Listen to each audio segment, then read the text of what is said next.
Oh, the weather outside is frightful, so I'm gonna build an RC snowplow.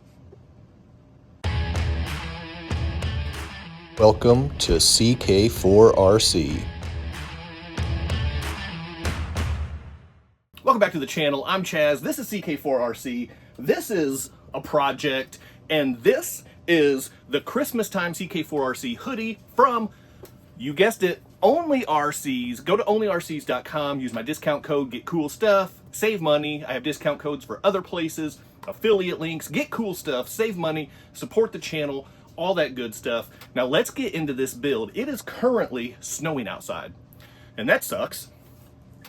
So instead of having to go out and shovel snow, because that's bull crap, I'm gonna build a 24 scale snowplow.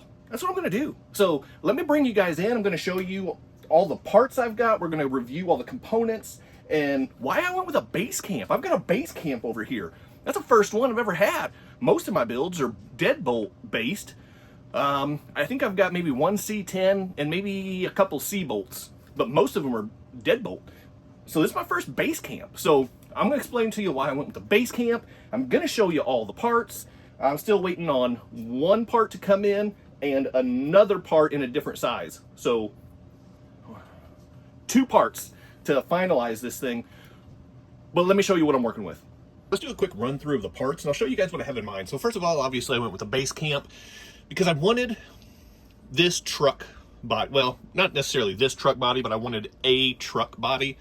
And for what I'm going to use it for, I didn't want to use white. I didn't want to use pink. Honestly, I would prefer a different color for this one, believe it or not, instead of the blue, the black and blue. That is my common choice, but whatever, went with the black and blue. So starting off with the base camp, this is my first base camp build, if you can believe that. So whatever. And then I've got some upgrades because you can't have a stock SCX24, especially not a stock base camp, for crying out loud. But for what I have in mind, I need some upgrades. So I have these monster truck tread tires right here. They're not quite as big as I would like, believe it or not. But really deep lug pattern. And that's exactly what I need for what I have in mind for this truck. I'm only going to use this, I don't know, a couple times a year maybe, but whatever. So got the real aggressive deep lug tread tires over here. And then I've got some completely brass wheels for Mias. And can't really get a good look at them right now, but totally brass wheels. Make sure I get some super low weight on that. I've got Mias aluminum high clearance suspension links. Man, it took me a minute to put all the words together, but I want to make sure I toughen up everything under here because I am going to be running it in extreme conditions. Come back to that in a moment.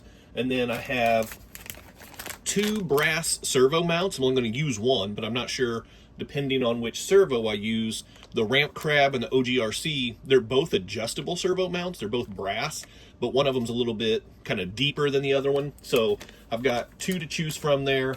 I've got brass diff covers. Again, I want the weight as up front and as low as possible. And then I need to toughen up the drive shafts. So I've got aluminum drive shafts. I have brass steering links. I have brass wheel extensions. And I have brass knuckles. Now, on to the other things. I have this bag of chains. These are tire chains. So the chains on these tires should give me good grip for what I need. And then, yeah, we'll go ahead. I'll show you guys what's in this. I've been looking for a while. I haven't found one of these until just recently. Oh, wait, I have more stuff in here. Oh, I'm going to use the Fury Tech servo. It's a pretty simple upgrade, pretty basic servo upgrade, but that's what I'm going to use. And then I have my Torque Beast 30 right here. So I'm not going to upgrade anything crazy, but I'm going to need a lot of torque. And I didn't have a Torque Beast 50 on hand because that's what I would prefer, either a Torque Beast 50 or a Torque Beast X. I didn't have any of those on hand, so I do have the Torque Beast 30. That's better than nothing. I'm going to go with that. And then, not sure why I even have that, but whatever. I have a 24 scale snowplow. how cool is this? It's got a servo, so you can lift it up and down. It comes with an Emax servo, so that's not bad for a kit to come with an Emax. That's pretty cool. But it does have this little dainty chain right here. I've read that's one of the weaknesses of this, is that chain when you're trying to lift the plow, that has a tendency to snap. So I'll have to figure out a way to kind of double that up or make that a little bit more heavy duty. So the snow plow, and what snow plow is complete without some yellow flashing lights? Now, this is the wrong size, so that's a huge bummer, but I do have a replacement in the proper size on the way, and when it gets here, that's going to go right on top. And then I have one more thing, that's a couple little square lights for me to mount on the hood above the snowplow, like a traditional snowplow truck. So my goal for this truck is to make a nice scale, 24 scale snowplow truck. So that's what I'm going with, and that's why I want all that brass down low, because I need good traction. It's going to be running in slippery conditions, and I want the aluminum and steel drive shafts and suspension links, because it is going to be running in frigid temperatures. And so I don't trust the plastics to hold up very well. So that's the plan for this thing. I think it's going to be a really cool build and should be fairly simple. I do have to put the plow together. I don't know what to expect with that. And then I do have to figure out, not this light, but when the smaller light bar comes, and with the bucket lights, whenever they get here to mount on the hood, I'll have to trim holes in the body to mount and all that good stuff, but that's cool. That's not a problem. Yeah, so there's my snowplow build. Let me know what you think. Drop me a comment. Do you have any suggestions on what I can do to make it look more scale? Should I just replace the body completely? It was choosing a base camp to have the pickup truck body. Was it silly and I could just slap on a different body? I don't know. Let me know what you think. Drop me a comment below. Well, that was a weird transition, huh? Whatever. You're in my world now, Grandma. Check out the name tag. You're in my world now, Grandma. So I've done a few of these now, and how awesome does this look? These things look killer. Also, by the way, how about this, huh? When your logo comes to life in real life. That's really cool too. But I've done a few of these, and I figured I'd show you what it looks like, because these things just come like little chains and little clips, and then there's like these 4 little O-rings. That's all they are. It's just a little rubber O-ring. So you get the little clips out of the way, and as is normal with Endura, you do get some extras in case drop one or something happens, it breaks, because these little bitty things, that does happen from time to time, and Endura is always phenomenal about throwing in some extras. But as you can see here, you lay this out, and you've already got your little kind of ladder pattern here. So you just take your tire, lay it on there, wrap this around. Now I will say this, these chains are made for, I think it says like 56 to 60 millimeter, maybe something like that. And these are 54 millimeter tires. So these chains are just a little bit too big. So what I did whenever I wrapped these was I wrapped them a little bit, like I wrapped them as tight as I could. And then I've got like some extra chain here. So what I'm going to do is just take some side snips and just snip off this extra loop. So then that way I still have just a normal amount of chain without having extra that could get caught on things or loop around something that it doesn't need to loop around. So anyway, had this all nicely laid out, and then I got sidetracked with talking. That happens. So just gonna lay it on here. Sorry, I'm doing that off screen. I'm focusing more on what I'm doing and less on the camera, and that's just bad YouTube 101. That's all that is. So I'm gonna take this first hook, and they are not easy to get a grip on, but once you do, don't let go, just like that, okay?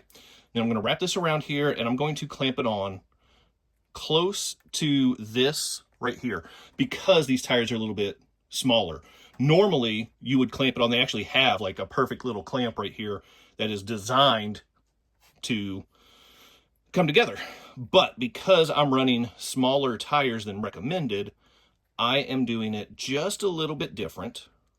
to make it work with the tires that I chose. And it's fine. It'll work perfectly fine. I'm going to come up here and I'm going to find the same link on this side that I used on that side.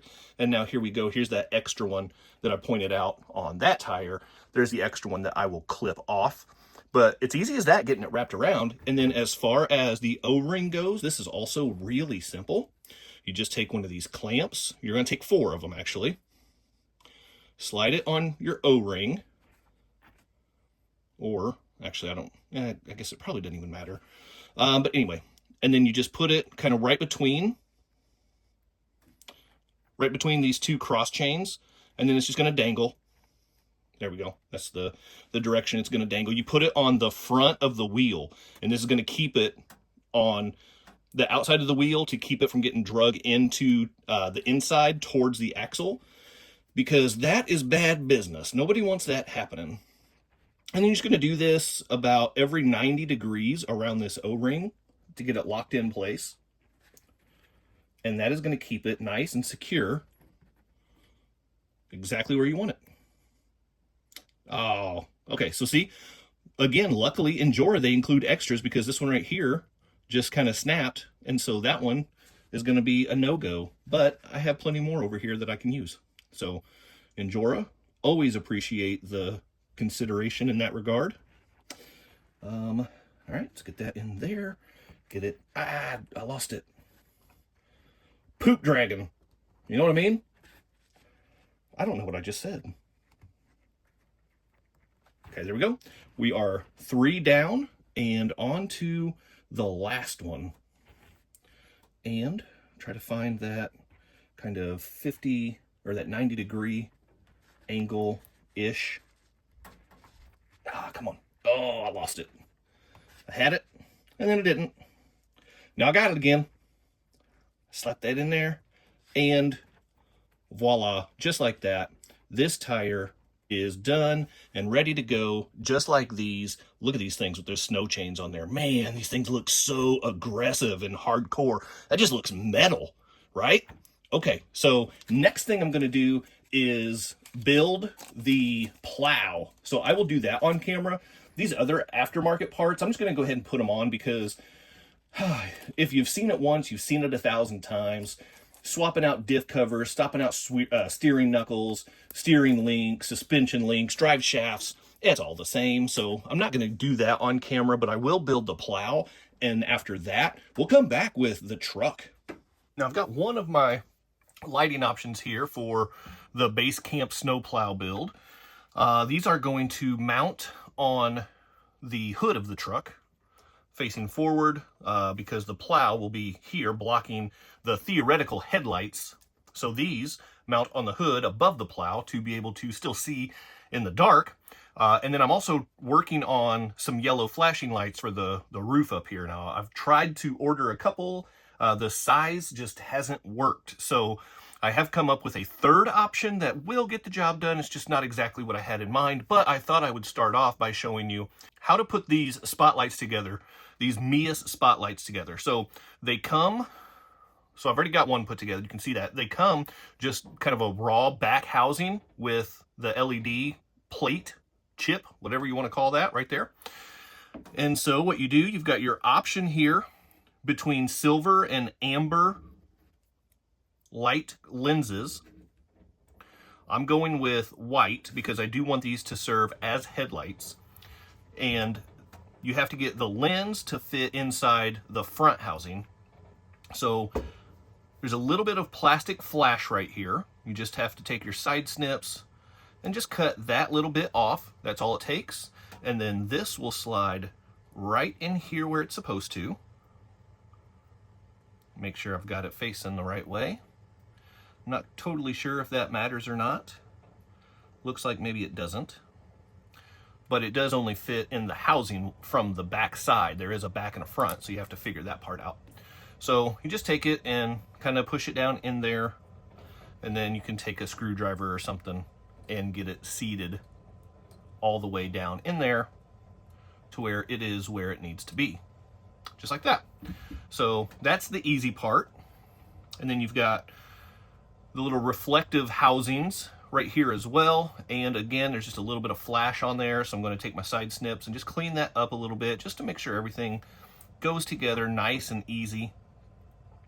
And this is where the instructions from Mias end up being just a little bit wrong. So you can slide the housing in there as well and have that ready to go.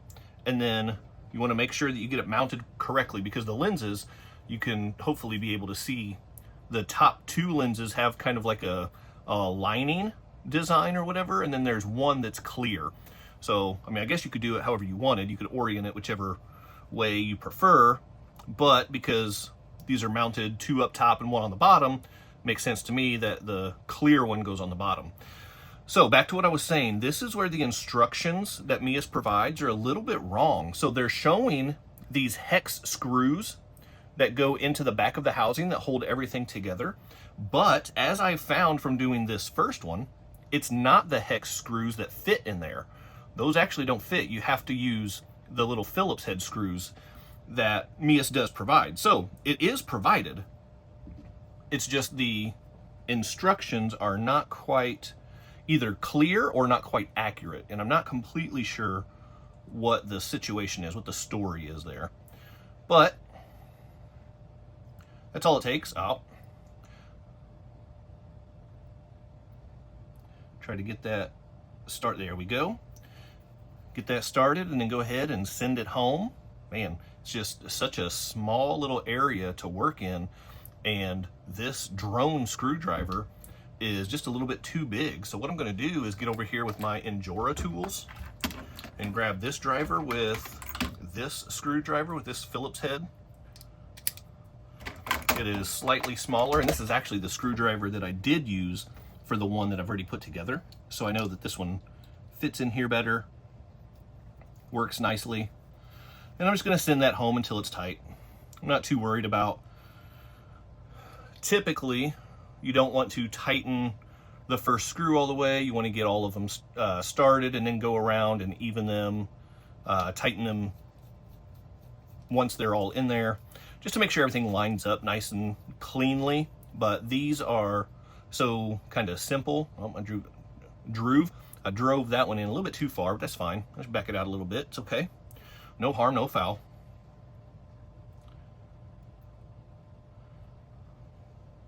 This is a very frustrating way to start screws, by the way, because if you're not careful, they just fall right off the tip of the screwdriver. And then you end up having to do this like 7 times, just like that. And then when they fall, you run the risk of losing them. And this is a really bad way to do this. But for whatever reason, I just insist on doing things the difficult way. Got to really make sure that you're taking your time and focusing. You can't rush through that process, because if that screw does fall, then you are kind of screwed. You know what I mean? Now, this right here is the mounting mechanism. So you just kind of, it comes with 3. I already ripped one off because you can see I already tore it off and folded it and have it mounted down here. So I'm just going to do the same thing. I'm going to just kind of bend it a little bit back and forth until it pops off, because the metal is not super strong and they have it scored to where it is bendable and pliable. So just like that. And then you can see that this side, it does have the scores to make it easier to bend. So I'm going to take that, and that part goes on the inside. So that way when you fold it, it just kind of works that way. So the tricky part is getting a grip on it, because it is still a small piece. And so what you can do is just grab some pliers and just roll it.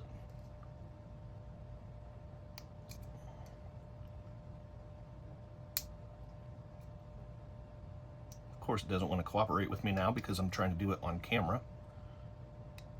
Typical. But also, I was trying to use the tip of the needle nose, and I was not getting very good leverage. So just put it back towards the rear, roll it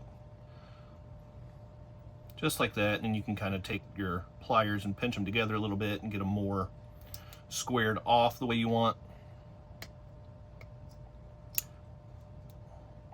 This one is not cooperating very well with me.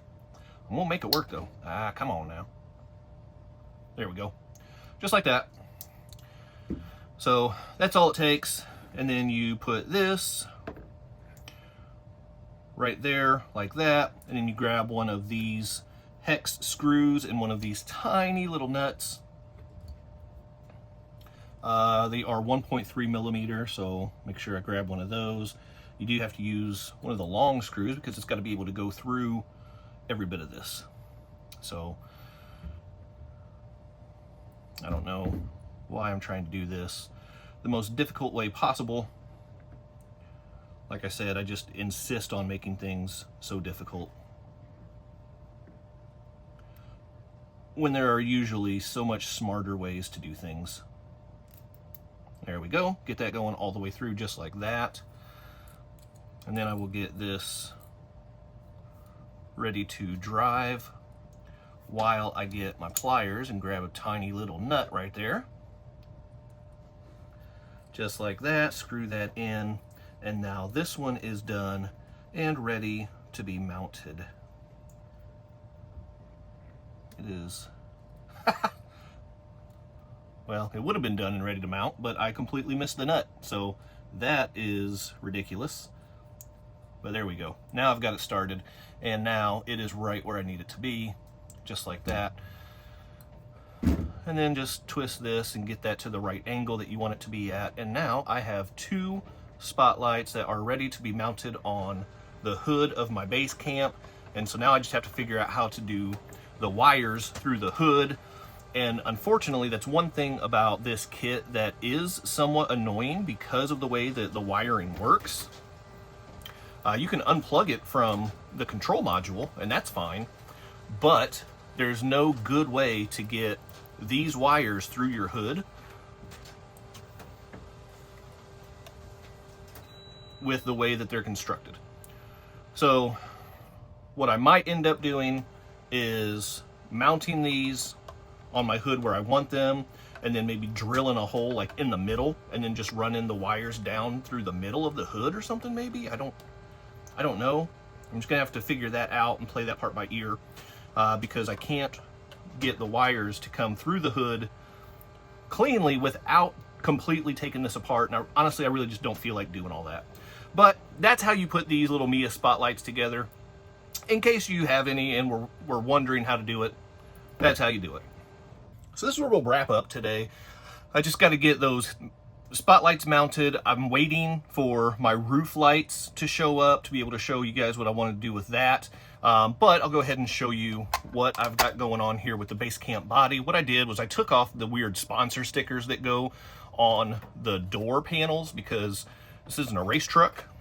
So I took off that, and then I cut off the part where it says base camp on the rear fender. Because it just, I don't know, for whatever reason, it just didn't do it for me.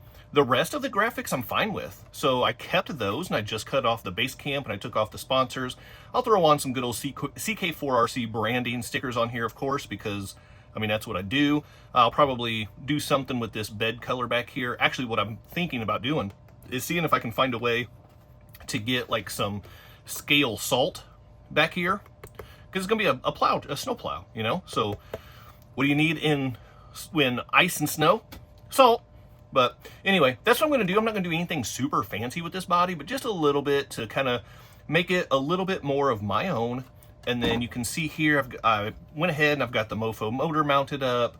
I've got the Fury Tech servo in there. I've got the wheels and tires and chains mounted up. That stuff's looking good. The drive shafts and the suspension links are all mounted up and looking good. I haven't run the wiring yet because I always wait till the end for that for whatever reason. I got the diff covers on here just to get that extra weight, the brass steering suspension on there as well. Just trying to, like I say, just get that weight down low. And then I've got the brass steering knuckles and the brass wheel extensions. So really just trying to load up the down low weight. So that's what I'm doing. I thought about swapping out the shocks. I actually had some out, but I'm not crawling this thing. So honestly, I don't really care about the suspension. So I'm going to leave that there. I'm going to take this bumper off, of course, and that's where the plow will mount. So that'll come off. Not sure what I think about this rear bumper. It's just so beefy and chunky. I'm not sure how I feel about that, but we'll see. So mechanically, this thing is ready to go. Cosmetically, it is not. And then I got to get the snowplow still put together. So I will do that in the next video and hopefully get this thing wrapped up to where it'll be ready to run. So that's all I've got for you today. Go ahead and hit that quadfecta for me before you go. Like, subscribe, comment, and share. Keep doing RC stuff and hype. Don't forget to hype. And I'll see you next time. Big time thank you to my members and channel partners. And if you would like to join the ranks, click on that join button for exclusive content, never before seen videos, early access to videos, and other exclusive content, pictures, polls, and having an active voice in what comes next on the channel. So appreciate the support. Click on that join button, and thank you so much to the channel members.